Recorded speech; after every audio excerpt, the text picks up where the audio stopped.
lot of the biohacking stuff, I would say skip that. You know, how's your diet? How's your movement? How's your sleep? Start with the low cost, no cost things. Once you kind of button those ends and build good habits around those, then yeah, I mean, some red light and some deliberate cold exposure and some sauna, like these are all great things. You got to crawl before you can walk. All right, guys, we got Scott Chaverri here today, founder of Mito Redlight. We're going to talk red light therapy and a bunch of other health stuff. Thanks for coming on, man. Thanks for having me, man. Excited to be here. Of course. I love that you brought that water bottle. I've been looking into those. Hydrogen. It's a new product. This isn't on market yet, but I'm excited about it because water and light go well together. So what's the theory between putting hydrogen in water? What does it do? So what this does is a membrane in the water bottle, and it separates the hydrogen and oxygen. It's a hydrogen gas and oxygen gas. So you run it for 10 minutes. I actually still have it running. And then you really should drink it right away because the hydrogen gas dissipates, but it's a powerful antioxidant. The reason I actually brought it is jumping on a plane, you get exposed to a little bit more radiation up in the sky. And so I drink a little bit of it before I get on and then on the plane ride. Yeah, I see Brecca always flies with his. Okay, he does the same thing. Gary Brecca, yeah. I think he's got a similar bottle. So yeah, it's pretty gnarly. They're doing studies on that, the plane, the flight attendants and their health. Yes, I would. I haven't seen those studies, but I would imagine that they probably have some challenges. Yeah, just from the regular exposure. I used to get sick a lot, and I never realized it was. I used to travel a lot, so there was probably something there. Yeah, I mean the air quality too. You're cooped up with a bunch of people. You're getting exposed to all sorts of things. I mean, it's. I don't like traveling for that reason. I also I grew up in New York and I was never a fan of the subway. So hell no. But yeah, also the radiation on top of it. Like I mean, we're actually quite resilient. But you know, the problem is in modern society, we're exposed to so much that like it's just easy to fill the cup and have it overflow. Yeah, I mean, even this room, we got bright lights, got the TVs behind us. Probably yeah, 5G. I'm sure there's a magnetic field. You had Ben Greenfield on talking about EMF. Yeah, I'm sure there's like an electric field coming off, like bathing our head. You might want to move it back a little bit. We're right in front of it. I mean, but so anyways, if you want some water, let me know. Yeah, but that's where the red light comes in, right? That can help detox with this type of stuff. Sort of. So. Typically, the detox is more infrared. So there's actually, kind of for your listeners, essentially when we talk about red light therapy, we're talking about a very kind of narrow window of light. And typically devices like ours are 600 nanometers red to around 900 nanometers near infrared. And so sauna is, and that's near infrared, and infrared radiation is broken up into near, mid, and far. And typically the saunas are far infrared, so it's a much longer wavelength. I think far infrared goes up to 10,000 nanometers. And so those wavelengths penetrate deep into the body, but they get absorbed by water and create heat. And so that sweating that happens in a far infrared sauna is kind of like how they say detox. It's like passive sweating for detox. Yeah. Whereas our lights really don't generate heat, and that's actually part of the benefit, actually. We're playing in the part of the spectrum where there's minimal thermal impact, minimal water absorption, so the light can penetrate deep into the body, act on the mitochondria, and kind of improve cellular energy production. It's kind of the quick down low on how it works. And so there could be a detox benefit to the extent that it improves cellular function, and if your cells are trying to detox, or they want to detox and they're functioning better. But it's very different from infrared sauna. Yeah, and there's a lot of studies on this now. I feel like when you were probably first starting out, it was more like hypothetical, but now there's so much data. That's an interesting comment. So I wouldn't say it was hypothetical. There were probably about 4,000 or 5,000 studies in 2019 when we started. There's a database and this incredible gift to humanity guy in Finland, I think, that keeps this database. And now there's almost 8,000 studies. Wow. So even in the past 5 years, it's almost doubled. That's incredible. And they're mainly positive, right? They are. Well, it's interesting thing about the spreadsheet. So we linked to it on our site, and you can download it. And he even goes through the trouble of kind of color coding the results. You know, green being good, yellow being neutral, and red being an unfavorable result of the study. And so you can get a quick feel for it, and it's mostly green. That's good. So that's a good sign. But we're still learning a lot about like what wavelength should be used for specific applications. I mean, there's still a lot to learn. But our perspective is that modern humans are incredibly deficient in these beneficial wavelengths of light, so it makes sense to supplement at a minimum. And is that because we're not outdoors as much as we used to be? Yes, it's the statistic that gets thrown around is we spend 93% of our time indoors. Wow. So 85% in buildings, 7-8% in. As a B2B marketer, you know how noisy the ad space can be. If your message isn't targeted to the right audience, it just disappears into the noise. With LinkedIn ads, you could precisely reach the professionals who are more likely to find your ad relevant with LinkedIn targeting capabilities. You can reach them by job title, industry, company, and more. Stand out with LinkedIn ads and start converting your B2B audience into high-quality leads today. LinkedIn ads allows you to build the right relationships, drive results, and reach your customers in a respectful environment. You'll have direct access to and build relationships with decision makers. 1 billion members are on their platform, 180 million senior level executives, and 10 million C-level executives. You'll be able to drive results with targeting and measurement tools built specifically for B2B in technology. LinkedIn generated 2 to 5x higher return on ad spend than any other social media platform, and you'll work with a partner who respects the B2B world you operate in. 79% of B2B content marketers said LinkedIn produces the best results for paid media. LinkedIn has been a great platform for me to also find interesting podcast guests. If you're interested, start converting your B2B audience into high quality leads today. We'll give you a $100 credit on your next campaign. Go to linkedin.com/social to claim your credit. That's linkedin.com/social. Terms and conditions apply. LinkedIn, the place to be. Motor vehicles of some kind. And, our ancestors, like your great-grandmother or my great-grandmother, they were outside all day. Either they were hunter and gathering or they were, working the land. Yeah. They weren't indoors in office spaces or factories like we are now, Industrial Revolution. And then it's even gotten worse in the name of energy efficiency where, so we started moving indoors in the early 1900s, but and then we had incandescent light bulbs. And incandescent light bulbs are actually, they function, this black body radiation functions similar to the sun. So you do get some exposure to infrared, red and infrared from incandescent light bulbs. Okay. But now our wise government overlords have made those essentially illegal. Yeah, they banned them. And we are forced to use fluorescents and LEDs. And now we don't even get any infrared from those, and we don't really get any red from those. Wow. I wonder why they banned that. Well, energy efficiency. So I actually think that LEDs are the answer. This is a little bit of a segue, but the modern LEDs that are used to make white light, they actually use blue LEDs. And so typically what you'll find is you'll have a blue LED and then a blue LED with the, it's called a yellow phosphor. So it's just a yellow coating. And so the blue light shines through the yellow coating and it creates green. And it creates, but it's a spectrum, so it peaks at green. So if you ever look at a spectral chart of like a typical white LED, it has a really sharp peak at blue because one of the LEDs is blue, and then the neighboring LED is green, but it's a blue LED shining through a yellow phosphor. And that you can create white light, like we perceive that as white light. It lights up enough of the red and orange cones, rods and cones in our eye, where we perceive it as white. But it's really essentially blue and green light predominantly. So we're not even, and there's no infrared. So we're not getting any red or infrared, which we know is very beneficial.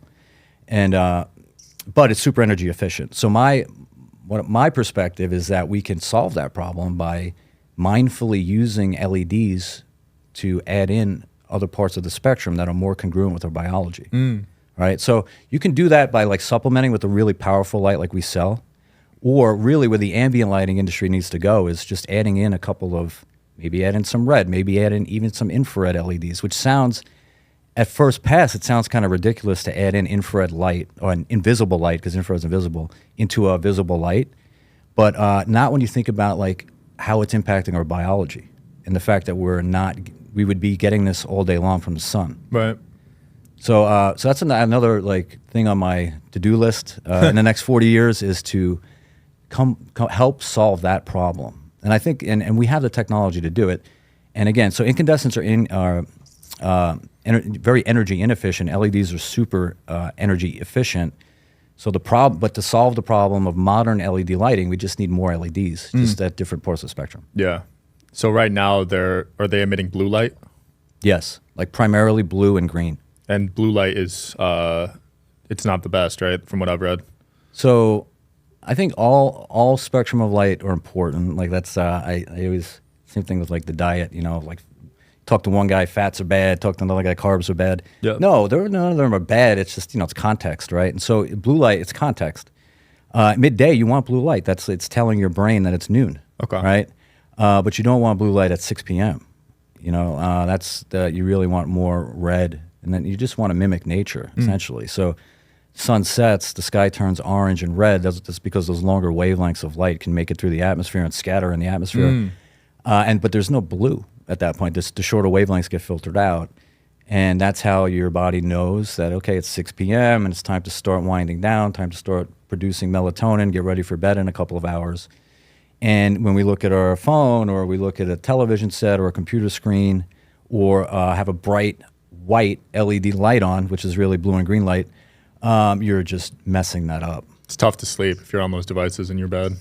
It is, and it's actually how I first got started to learn about this whole industry. It was I had really terrible insomnia. And that was from the blue light mainly? It was. Wow. It was really crazy, man. Like all my 20s, like I would just drink to try to fall asleep, alcohol, and then consume caffeine to get through the day. I was on that seesaw. Yeah. And I tried melatonin, I tried like supplemental melatonin, I tried, passion flower, sleepy time tea, every pharmacological thing there is, NyQuil, and drinking.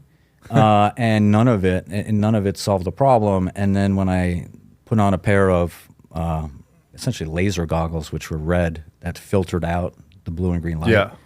That was it. Wow. I need to try that. Blue blocking glasses at night is a no-brainer. Okay. Yeah, I have those, but I need to try those sleep goggles or whatever. Yeah, as long as it's, do you want to filter out the blue and the green? And as long as it's filtering that, but you should also dim the lights in your house. Our house gets very dark and red at night. Yeah. And even my television, we don't watch a whole lot of television, but when we do, the brightness is turned way down and the screen is red. We have this device which filters the blue out. Computer, same thing. I mean, there's now night mode on the phones and stuff, like, so the companies are, and programs like F.Lux and Iris that filter stuff out. I like F.Lux. So do all of it and get red lights, like red or orange LEDs for your house, and use those in the evening. Yeah, some people go extreme. I know Ben Greenfield uses candles at night.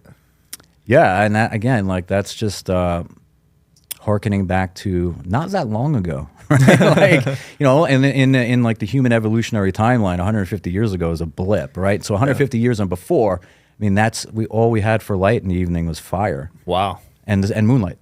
And so, of course, like, candles is a good way to go. I mean, it's a kind of a fire risk, and you have to keep buying Most candles. candles are terrible too for you. You got to buy certain brands. There you go. That's another reason. So, like, they scent them, and you've got putting pollutants into your air. It's not the best. So there's a lot we got to dodge and keep an eye on these days. There is. It's really interesting. It's an interesting time to be alive because there's so much. The world's changing so fast. There's so much information, and but there's so many tools too, right? So and so it's just you got to embrace it. But I do think having organizing principles is helpful. So one of my biggest organizing principles is, what was life like 150 years ago and before, and how is modern life different, and how can we think about, where there might be booby traps. I think of them as booby traps in our modern environment. Yeah. And so food we eat, how we move or don't move, how we sleep or don't sleep, just our environment in general. Like, all those things I think it's helpful to look at through that prism, and then just, if you have to make some modifications, you can. Yeah, because 150 years ago, they didn't live as long, but they didn't have access to all the information also. That's true. I mean, we've had antibiotics and vaccines and a lot of things that have, like, extended lifespan. But now we have people living longer, but their health span is short. Quality of life is lower, right? Yeah, and I know you had Cali Means on too recently, and he's that guy's a legit hero because he's really fighting the good fight of, like, trying to educate people about the problems with the food system. And we just have a lot of problems when just the food we eat is poison. And children, we've got a childhood obesity problem and all this, and it's just another example of these, even if it was good intentions of extending shelf life and trying to be able to feed 8 billion people, we have to be mindful of the consequences of, like, what we're doing. Yeah, 70% of American diet is processed foods. That's insane. That's insane. Well, it's really interesting because I will tell you that 0% of my diet is processed foods. And it's like, and that's why I really think it's important that we just get the word out. And that's why I say like somebody like Callie's like a legit hero, because he's working to do that, because change needs to come from the bottom up. Yeah. Right? Like if I decide not to eat processed foods and you decide and everyone in this neighborhood does, then that statistic will change quickly. That's true. Because You know? the money will follow. Yeah. They won't be able to make them anymore if they're not selling them. Exactly. Or they won't. I mean, and so we're seeing that. We're seeing change. And you know, I've eaten gluten-free for like 15 years. Wow. And 15 years ago, like there was like one gluten-free bread option and it tasted terrible. It was like a brick. And now you go to the store and there's like 8 and they actually taste pretty good. And there's different ways of doing it, whether it's cassava or whatever. So, you know, I'm hopeful that things are slowly moving in the right direction. What other health things are you doing other than light? Oh gosh. Are you biohacking a lot? I am. I'm 48, so I've been interested in this. Oh my gosh, probably since I was 16 when I had really bad acne and I couldn't figure out why. And then in my 20s when I had really bad insomnia. So I think about kind of the pillars of health: diet, exercise, sleep, mindset, or stress management. Exercise, I don't even like to call exercise. I think about movement. Because exercise, I think people immediately think like running on a treadmill. It's not even about that. It's just moving more to me. Like going out for a walk in the afternoon, such like a no-brainer thing, right? Like you get exposed, you get some fresh air, you get some sun, and you're getting a little bit of exercise. And you're breaking up the sitting that you're probably doing in front of the computer. So I do a lot of those little things. I do deliberate cold exposure. We don't have Wi-Fi in our house. I mean, probably a lot of things that Ben Greenfield does. Although Ben Greenfield's, I mean, that guy's a beast, and he's in incredible shape. I don't really exercise that much, actually, just because I don't recover the way I used to. And I'm just mindful of the fact that, hey, I'm 48. I can't do a Murph anymore. Or maybe I can, but I don't want to be sore for 4 days. Right. A Murph is a CrossFit workout I used to do. And, you know, I'm just mindful of where I'm at, you know, and I try to tweak things. So I do a lot more walking than I used to. 10,000 steps a day. I don't count, but I just habit it. So every day at lunch, I go out for a walk. And I usually take my shirt off. And I happen to be fortunate enough to live in Scottsdale, where the sun's out and I can get a little bit of vitamin D. That's cool. So no Wi-Fi in the house. So you're just using data? We use, it's like Powerline, these things you can plug in. My house was built in the 80s. But you can use the existing power lines and you can plug into the outlet and run an Ethernet cable into this thing, and it sends the signal through the existing wires in your home. And then you can plug an Ethernet cable out from another outlet into your laptop or PC, and so you don't need Wi-Fi. Wow. I need to look into that because I heard the Wi-Fi rays are pretty damaging. Again, depends. I think we're pretty resilient. And so a lot of people will say, hey, it's woo-woo. It's not woo-woo. We know that non-ionizing radiation has biological effects. I mean, that's true. It's been proven. It's probably through like voltage-gated calcium ion channels, which basically means it opens up the cells and calcium floods in. And but irrespective of that, again, my prism is 150 years ago and beyond, there was none of this stuff. Right. And so maybe if I can avoid it, why not avoid it? Especially when sleeping. Right? Like, why does it even need to be on when you're sleeping? At a minimum, just buy a $15 timer and have it turn off at midnight or when you know you're not going to be using it, and just like let your body sleep, like unperturbed by your Wi-Fi router. I try to wake up naturally too. Alarms just aren't for me. I haven't used an alarm in probably also about 15 years. Wow, it's really strange. That's impressive. Like, I mean, I hated alarm clocks, man. It's such terrible. Like, who wants to wake up to that? For real, right? And also, like, if you need an alarm clock to wake up, I think that you're not getting enough sleep. Yeah, no, I have PTSD from high school from 6 a.m. alarms. Yeah, and so me too. So I haven't used an alarm clock in a really long time, but part of it's going to bed at 10 or 10:30. Do you track your sleep scores and stuff? I do not. I've tried Oura Ring and Whoop. Yeah. And I just, again, like that, I think about like this, and I have a lot of respect for those companies, so I don't want to say anything negative about it, and I do think there's a place for them. But like in quantum mechanics is this idea of like the act of measuring something, you're influencing it, right?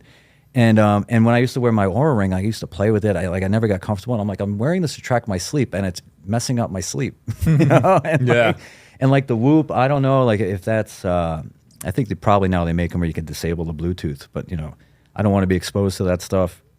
So I'm like, No, is it emitting anything? Bluetooth. I have But it. can you disable it when it's on so it's not transmitting the whole time? Would be my question. Because do you really want something transmitting Bluetooth while it's on your wrist while you're trying to sleep? Probably would be not. my question, Yeah. right? So I don't personally use those, but I tried them, and my experience with them was, hey, oh, I didn't sleep well. Yeah, I know I didn't sleep well because I know I feel like crap today. Yeah. And so it was just reaffirming what I already knew, and so I didn't get a whole lot of value from it. But HRV scores I think can be a good thing to track, and I do think gathering data in aggregate's a good idea because this whole biohacking industry is pretty Wild West, and we need better data to really understand and also how do you combine these things. So, I do deliberate cold exposure, for example. Should I be doing it after I do red light, before I do red light? Should I be doing them on separate days? Nobody can really answer those questions. Yeah. And so we need to be gathering data to begin to start to answer those questions. Absolutely. When you're going on those shirtless lunch walks, are you wearing sunscreen? No, no.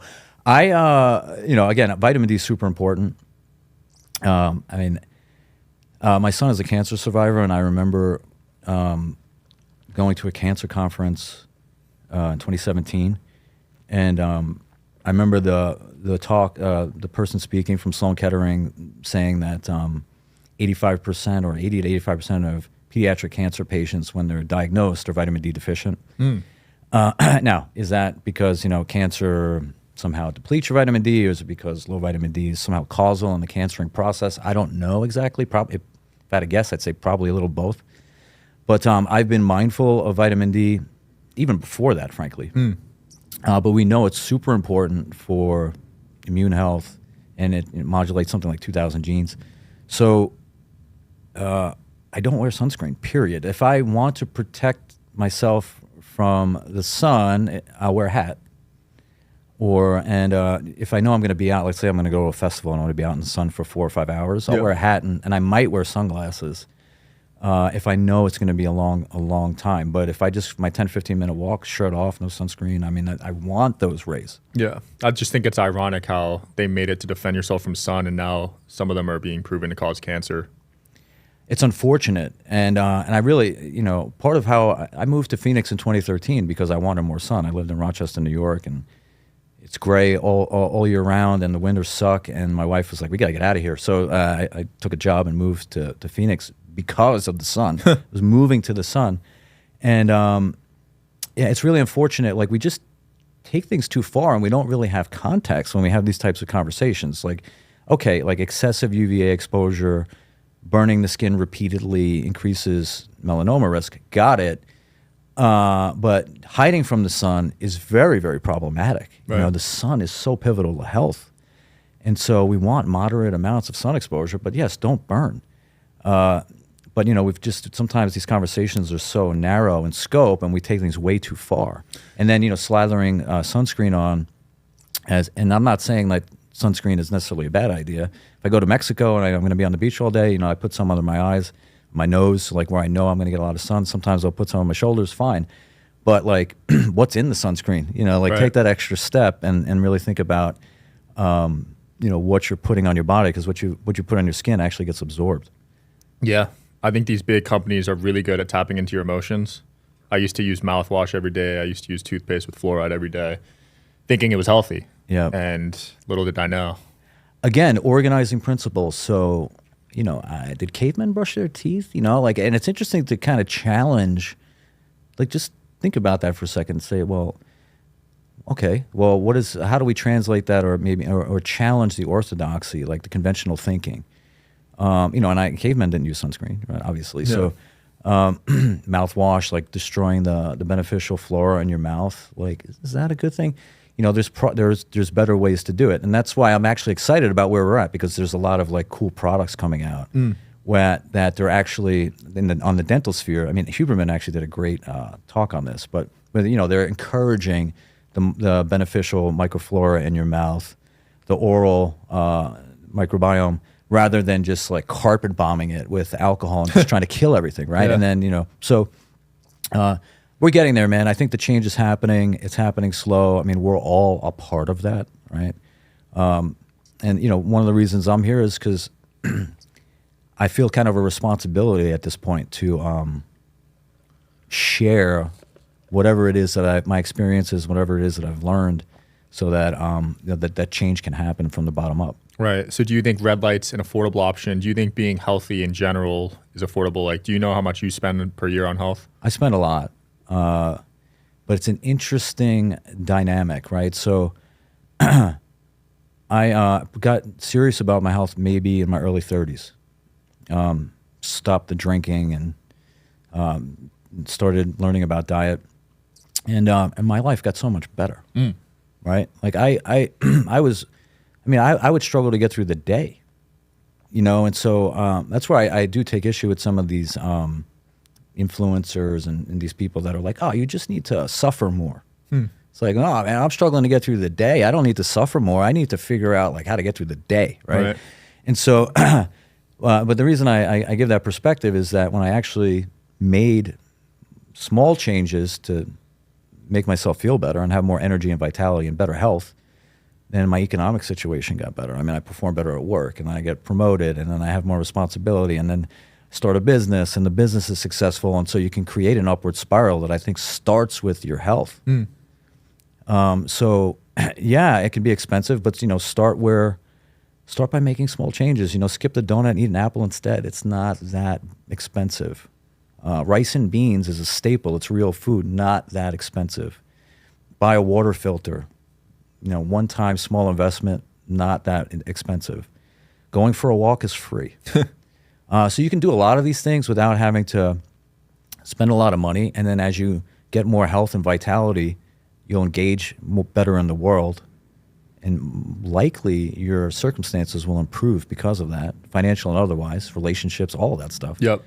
And you get an upward spiral, and then you'll have more resources to direct, and you're just trying to create some positive momentum, right? Yeah. So, and I don't think so it's really about where you are, right? And so a lot of the biohacking stuff, I would say skip that. How's your diet?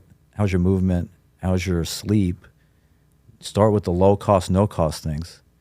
Gain some momentum, and then once you kind of button those ends and build good habits around those, then yeah, I mean, some red light and some deliberate cold exposure and some sauna, like these are all great things, I think. But, you got to crawl before you can walk. Yeah. How much would you say an optimal red light setup would cost, and how long should they be using these devices, and how often? Well, optimal is a matter of opinion. I would say, but in my opinion, optimal would be, and I was telling you this before we started recording, shining the light on as much surface area of your body as possible. That would be optimal, in my opinion.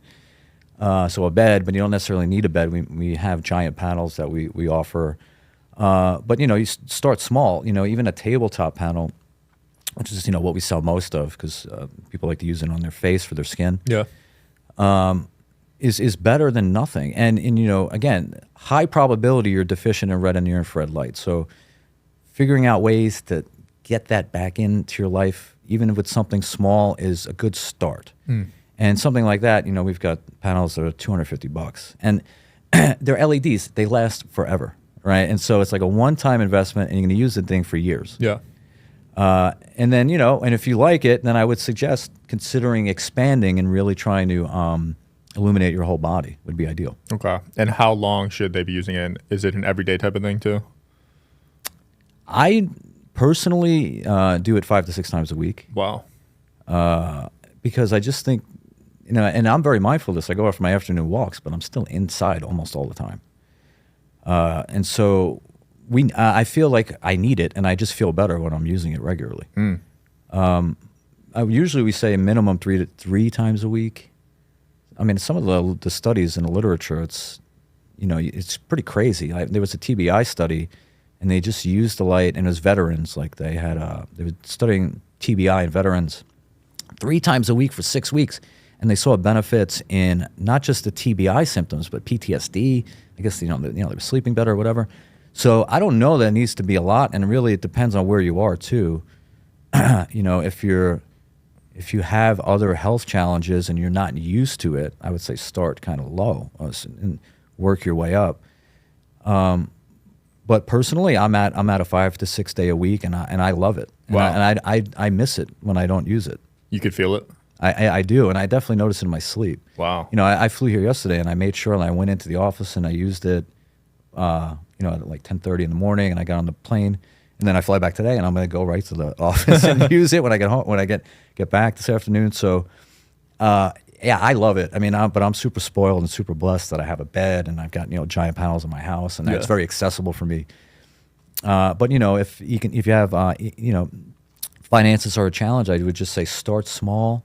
And the thing is, you can accomplish the same thing with a small light. You just just do sections of your body. It's just more of a time investment. Right. Yeah. My goal is to have a bed in my house one day for sure. Those things look sick. Okay. Well, let me help you with that, please. Like For sure. we're friends now, so and I can at least guide you, and we can work you there. I mean, even starting with the panel, which takes up That's where I'm little at space. now. Yeah. I definitely notice it too. I don't know if it's placebo, but days I use it, I feel like I could sleep better at night.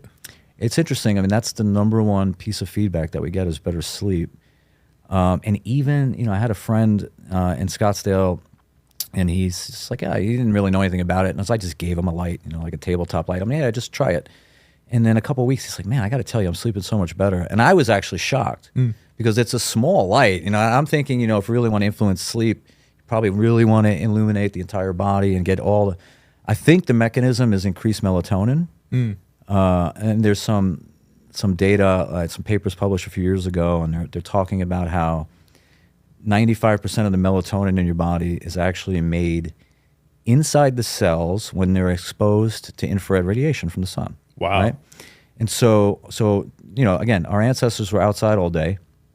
This infrared radiation's raining down on them. It creates a little bit of reactive oxygen species because you're upregulating ATP. There's transient increase in reactive oxygen species. And so the body upregulates antioxidant and anti-inflammatory pathways, and one of them is melatonin production. So kind of what they're saying is, hey, you should be getting infrared radiation a lot, and you're going to make a lot more melatonin, and then essentially you create this reservoir of melatonin in your body so that in the evening, when the sun sets and your pineal gland makes dim light onset melatonin to help you fall asleep, you've got this base reservoir of melatonin already from being out in the sun all day, and so this has an opportunity to have a bigger impact and help you fall asleep. It's kind of how I would articulate it. So it's really fascinating, right? And I think we've all kind of experienced that. Like if you've ever been on a beach vacation and you just go hang out on the beach all day, you sleep great. I mean, part of it is just being on vacation. But I think a big part of it's just, hey, getting that infrared radiation all day. 100%. Whenever I'm out in the sun all day, I sleep so easily at night. It's definitely related. We've all experienced that. So, if you can't be out in the sun all day, like consider, adding more infrared into your life through other means. Yeah, and like you said, that's how our ancestors lived, right? They probably didn't have as many sleep issues as we have today. No, they definitely did not, man. Between the screens and lack of infrared and all and everything else, and then just also the psychological things that we do. Like, I don't watch anything kind of violent or like action type stuff anymore at night. Really? Like, I was like, it's like because I'm like, maybe this is not the best thing to be watching before I'm about to kind of decompress and turn and let my subconscious or mind kind of do what it's going to do. Like, what do I really want to seed into my mind? Is it is it violence? Yeah. Right? Like, no, I don't think so. So I watch comedy now, like before I go to sleep. Horror was my favorite genre, and I had to stop just watching it entirely because the psychological effects. Yeah, and again, like I think about the prism, and that's why it's so interesting, like trying to think about all of these booby traps in our modern life, because I think probably both of our, like when we certainly when I was younger, my knee-jerk reaction would be like, come on, man, lighten up, like it's just a movie. Yeah, for sure. And that would be my knee-jerk reaction, but it's just the quantity and of like you can watch a violent movie every single night for the rest of your life if you want to, right? There's so much of it. And then the news isn't exactly great either. And the way the media works is like, fear porn gets the clicks. So you get all this negative stuff fed into your mind all day, every day. like I do think it has an impact, and I don't think it's a good one. So I've really kind of become mindful of that, and so I don't watch anything violent anymore at night.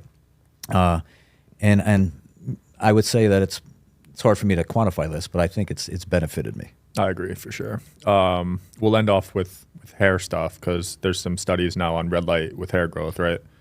Oh, definitely. Actually, red light was originally discovered by, well, I guess the discovery traced back to Andre Mesder, who was a Hungarian scientist, in the 60s. And so the laser had just been invented, and the first lasers were red. So he was trying to replicate a study that the first guy that invented lasers did. He ablated tumors in mice. And so Andre in Hungary, he got himself a red laser, and he shaved a bunch of mice and gave them all skin cancer, and then he shined his laser on the tumors to see what would happen. And his laser was very low powered, so it actually didn't do anything to the tumors. But what he observed was much faster hair growth and much faster wound healing in the mice that he had, surgically implanted cancer tumors in, right? Wow. So we've known since the beginning that red light is good for hair growth, or at least it was in mice, and now it's been shown in humans, demonstrated. So we actually have helmets that, if they're 510K cleared, we're actually even allowed to say that they're for hair growth. Wow. This. We really don't make any claims. Most of our panels, they're wellness devices. Hey, we sell lights. They put out a very high amount of red and near-infrared light at these wavelengths, and we think that that's super beneficial for humans and that we're deficient. But with hair growth, it's been so well studied that there's plenty of products on the market where you could say, yes, this is going to help your hair. And actually, we're coming out with a hair mist. A mist? Yeah, so it's really a scalp mist, so it's meant to augment the benefits. Wow. So I've been using it. So my hair is still, I'm 48, and I started losing my hair probably 15 years ago. But I'm less bald than I was 6 months ago. That's impressive. And so I've been using our helmet and our mist. And the before and after pictures on our site are actually my bald head and my less bald head. So you were fully bald at one point? Well, no. I was much thinner. Okay. I was much thinner, and I've been doing this comb forward thing for a while. Yeah. Because of the balding in the back and trying to kind of cover it, and it's definitely gotten better. Nice. That's exciting for bald people watching this, man.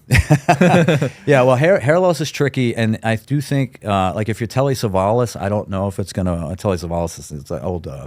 Gosh, I'm dating myself, but he was very cue ball, and it's the follicle. If it goes dormant, it may be it's past the point of no return type of thing. But if you're like me and it's just been kind of a slow grind and the follicles are just still kind of hanging in there, but they're slowly producing less and less hair, or thinner hair, there's a chance to kind of reverse it. Nice. Love it. So I would say give it a try. And it's the type of thing which I'll be using for the rest of my life. Cool. Scott, where can people find you and more about Mito Redlight? So our website, mitoredlight.com. We're on Instagram, Mito Redlight Official. We're obviously our core competency is red and near-infrared LED lights which we think that people could benefit from. But we're really trying to just be a health and wellness company and just empower people to take better care of their health. Again, it's something very personal to me. I've had a lot of health problems. My son had health problems. So I think that we have to channel that into something positive. So, that's really the goal for our company. We just want to help people feel better, and then they can go out and engage in the world, and we can slowly, bottoms up, try to make positive change in the world. Absolutely. We'll link everything below. Thanks for coming on, Scott. Likewise, that was fun. man. Thanks for watching, guys. See you next time.